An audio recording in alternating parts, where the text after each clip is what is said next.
好，咁今日帶大家嚟睇下呢隻咧係 LaQuinn 450，平時出船個狀態就大約係咁樣啦。咁就會有晒啲 bean bag 啦，喺晒呢個網床嗰度啦。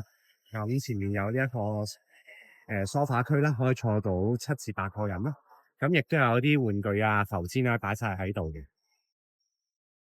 室外空間非常之靚。好，咁沿住呢一條走廊，因為LaQuinn 450咧船體比較寬闊啦，咁基本上呢條走廊都好寬闊。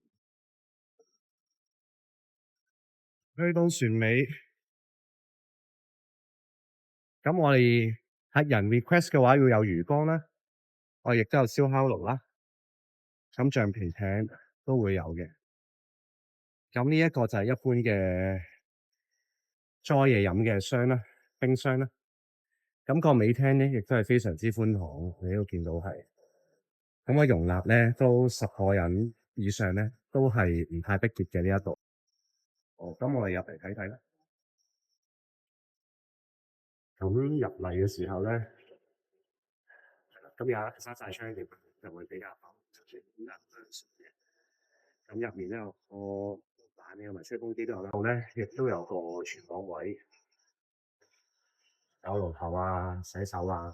咁你見到呢啲碗碗碟碟啊，呢啲全部都有齊嘅啦，基本上就有微波爐啦、所以我頭先都喺個角度講會唔會雪櫃啦等等都有齊晒㗎啦。咁亦都有藍牙音箱啊等等嘅嘢啦。咁而去到左手邊呢一間咧就係主人房啦。咁主人房咧，咁有一個好舒適嘅淋浴間啦，同埋廁所嘅，你見到係。咁如果真係唔係舒服或者係想休息一下嘅話咧，咁呢間房咧都係非常之寬敞嘅間主人房嘅話都係啦。咁已經有晒冷氣入面嘅啦。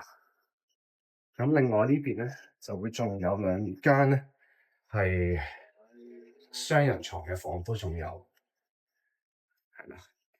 咁呢間咧就會比頭先間細少少，因為佢留咗啲空間啦，我哋做一個套廁，你見到係。咁佢每間房都有個套廁。